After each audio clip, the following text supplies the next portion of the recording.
Hey, 10-minute daily reality check. David Wygan here with John Keegan. John, we really talk about a lot of things, man. If we could record all our conversations, they would see our neurotic moments, which are actually quite funny. I mean, people do hear them on the podcast. Yeah. But it's funny how, like, we will loop and give each other advice walking in the street, and then all of a sudden we have an aha moment going, aha, that's actually really good advice. Right. You know? And it's really simple, easy advice. But today, I want to talk about something that is going to get all you people in a little bit of a tizzy. I want to talk about the term, the most dangerous man since Jesus Christ. We talked a little bit about it on the show yesterday, about a guy who we're not going to promote. His name is the Showman. I'm not even going to say his real name because there's no reason for it. It was just a review of someone, and I thought when I read that, I thought, wow, I want to be that. I want to be the most dangerous man since Jesus Christ. Me too. But I never really thought about, we hear of Jesus or these certain, gurus throughout time or enlightened beings, and we never really think. We just think that that's the status quo in a way. Right now, that Jesus would be like the status quo in society. But really, the energy, the story of that was so provocative, so dangerous to society, so dangerous to the human consciousness and altering it at the time, that it literally, it scares the status quo. And shouldn't we, you and me, live a dangerous life ourselves? And I don't mean like setting ourselves on fire. No, I think the word dangerous is something that people misinterpret. Right. I think dangerous, people say, that's a dangerous person. Yes, there are people who are dangerous. Sure, you're walking down the street and 4 men are glaring at you and you're a woman. There is danger ahead, Will Robinson, Yeah. I mean, there's dangerous situations you can put yourself into. There's dangerous situations you want to avoid. You want to avoid that with your children and stuff. But dangerous to us is a sexy term. Dangerous means that we get you to basically think outside the box, be provocative, get you to really, really explore a side of life that you haven't explored, because most people live a fear-based life. They're afraid to face danger. They're afraid to face their fears. They're afraid to live a life that is actually outside the box, so they play everything safe. John and I really talk about every single day on the podcast, and that's why we call it the 10-minute daily reality check, is literally living a dangerous life, saying fuck it, walking through your fears, doing something every single day that challenges you, that makes you feel alive. Because we want to get people to live dangerously, because so many of you are walking around like zombies thinking you have so many tomorrows. I'm going to live forever, so I'm just going to take forever to work on this one thing. I've got approach anxiety, so I'm just going to not talk to anybody. I'm afraid, like a woman the other day texted me, a client of mine says, it's like, at one point I just was really, really loving, and the man shut me down, and it taught me never to do that again. Well, then great, then you'll never have a loving relationship in your entire life. Live dangerously means whatever has not worked for you in the past doesn't mean it's not going to work for you in the future. You have to walk through your dangers. Well, I mean, and that's great, living dangerously. And yeah, so many people go into, I think one of the meanings and the purposes of life is to get lighter every day instead of harder and scareder and more fear-based and more protective of yourself. I mean, you get smarter and avoid dramas and traumas wherever you can, but to become lighter and easier and more open is really the goal, right? But so many people, you see it over and over, they just become harder and more protective and more enclosed, and they don't want to have to go through that. Instead of figuring out another way to go through it, another way to love, another way to give, and living a life like the lion-hearted. I have so much love to give. I can love and I can take, and I can take the pain when it's over. Instead of learning from the process of love, don't hide from the process of love. And that's what sounds like your client did. She's hiding from the process of love. Yeah, love isn't always what they call it, Skittles and rainbows, right? No, it is when you're a kid. Yeah. When you're a kid, that's like Snapchat. Snapchat is like Snapchat is Skittles and rainbows.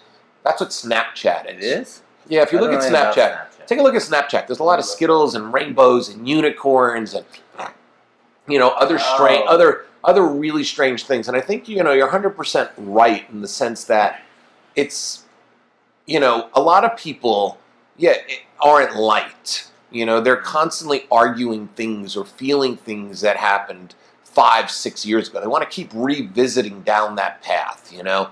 They want to continue to just go backwards instead of forwards. And you're right, John, you and I are very light. We're light, and we tend to attract a lot of dark, because dangerous people or dark people like us because they want to tap into our energy, right? And to me, it's like, I love being light. I can't stand when I'm walking around and just negative energy gets into my head, you know, dealing with somebody I'm dealing with somebody who is just a complete lie of who they think they are. And I sometimes get their energy into me, and I can feel it, because you and I are very empathetic.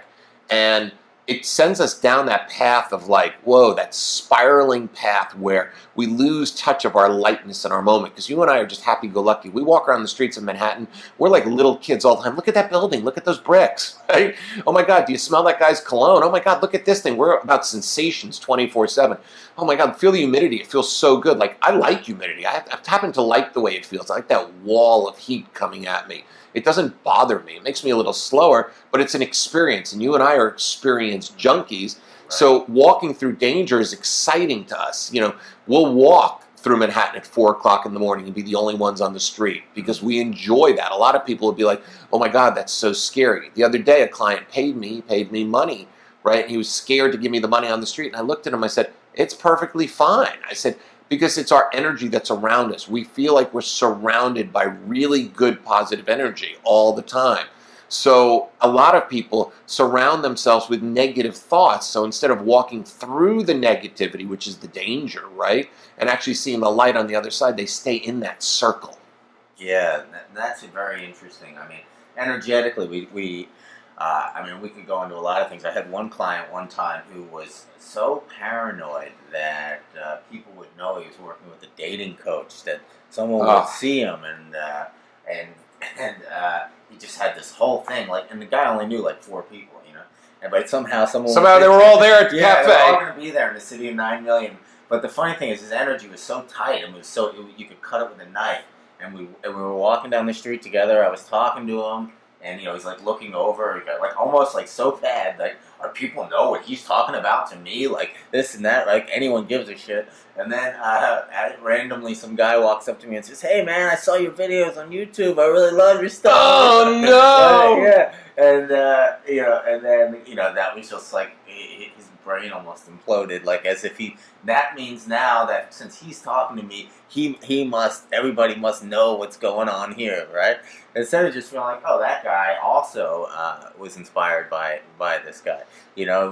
But he didn't look at the positive side. He didn't look at the inspiration. No, he didn't, and he's not living. You know, he's trying to live a dangerous life. That's why he's coming to me. But let's talk about dangerous living. Dangerous living, the way we see it, is risk taking, and it's your job to, if you want to become more. If you want to become a better version of yourself, if you want to become the ultimate version of yourself, it's all about emotional risk-taking. It's all about letting go of the things that block you and stepping into new powers. It's dangerous. It's dangerous because you're stepping into the unknown all the time. You're living in the unknown.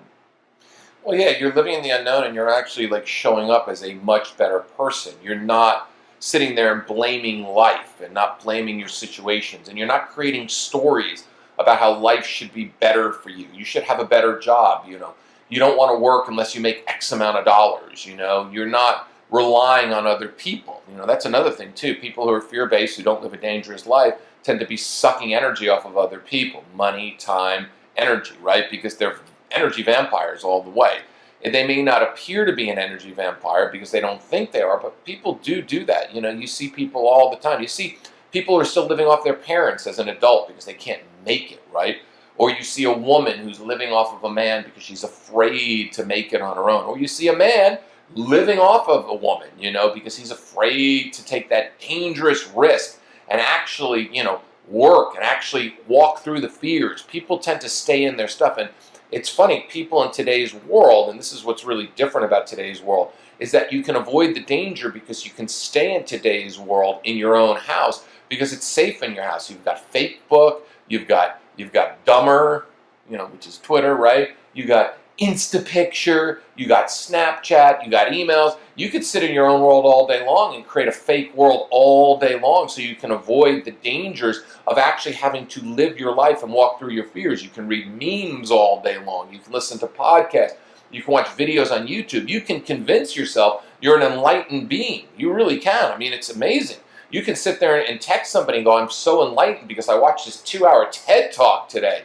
But yet you're still sitting in your world safe and secure, still living and borrowing money from your parents, still living off of other people, still not living the life that you were meant to be because you're too afraid to take a risk because you're living in this fucking fear-based life. And this is really, I think why we're all here. For whatever reason, there's this thing called fear, and it's there to supposedly protect you from danger and harm, and maybe in some cases it obviously has its place, but really it becomes more like a little dictator inside your mind. And dictators convince you that you need them in order to be safe, when in fact they're tyrants, and they're putting you down and holding you in place and controlling you for their own disgusting personal gains. Yeah, it's like a little Napoleon Bonaparte. And everybody's inside their brains. They're very Fidel Castro. Well, yeah, they are. They're small thinkers and they're small people. And it's funny when you and I see it, because you and I are, together we've coached 30 years combined. We're very intuitive. We see people's bullshit. It's almost like the little kid on The Sixth Sense. I see dead people. Well, you and I see bullshit. You and I see bullshit all the time. We see bullshit from each other. If we're bullshitting each other in a moment, right, and we call each other out, you and I see it from other friends. You and I see it from people we've dated. You and I see it from clients. I could talk to somebody for 2 minutes and see their fucking bullshit. Yeah. And it is something that's really powerful because those people, time I see bullshit, I realize I'm with an LFI, a low, back to our LFI thing. It's a low frequency individual, somebody that doesn't want to take responsibility for their life and walk through their dangers. Well, I think that's... So what is there something someone can do to start living more dangerously today? That's the question. What can you do, listening here, to live more dangerously today, more passionately today, become more of an emotional risk taker? Now, a lot of guys simply come be honest with themselves. Well, what would that require? Emotional risk taker, be honest with themselves. Be honest. Look at the mirror and look at your life. You created it. Don't put the blame. I think people who aren't into taking dangers or risks like to blame other people for their life. He left me. She left me. I'm never going to be the same. It's like they have this story. It's a victim story they have around their life. So you need to look at your victim story and realize you're not a victim. You created that life. And anybody who says my life is not great because the father of my children left me. Well, you know what? You were responsible for the father of the children leaving. You were 50% responsible. Your actions and behaviors made that man walk out the door. And the same is the reverse for the woman who walked out and the man who's playing the victim. And the same is reverse for the person who didn't get the job that they wanted. You are responsible for not getting that job. You have to look in the mirror and take full-on responsibility for who you are. Otherwise, you're going to continue to never walk through danger and fear, and you're going to live a victim, poor me life your entire life. Poor me. And then if you have kids, you're going to teach the kids the same thing. Your kids are going to become victims and poor me's because they're going to see through your bullshit, because kids are natural, intuitive, and they're already seeing through the bullshit to begin with anyway. Just like you and I, John, when we were kids, we saw through our mother's bullshit. Right. We didn't know exactly what it was or how we saw it, but when we go back to childhood, we realize through our actions, we actually saw through our mother's bullshit. Right. Yeah, and through our parents' bullshit.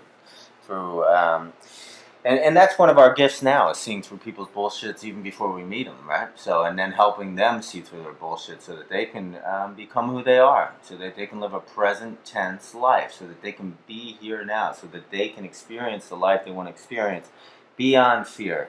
In order to live a dangerous life, a passionate life, you have to transcend fear as it arises in the moment so that you can become you in that moment. And the more moments you do that, the more empowered you will be. Come back tomorrow for more self-help that doesn't suck. Radical, dangerous self-help. 10-minute daily reality check from New York City out. Pass it, spread it, and send this podcast to all the victims. They're going to hate you for doing it, and they're going to be angry, and they're going to be pissed. But you are going to call them out on their bullshit. Today, here's the deal. Call somebody out on their fucking bullshit, meaning call yourself out on it first.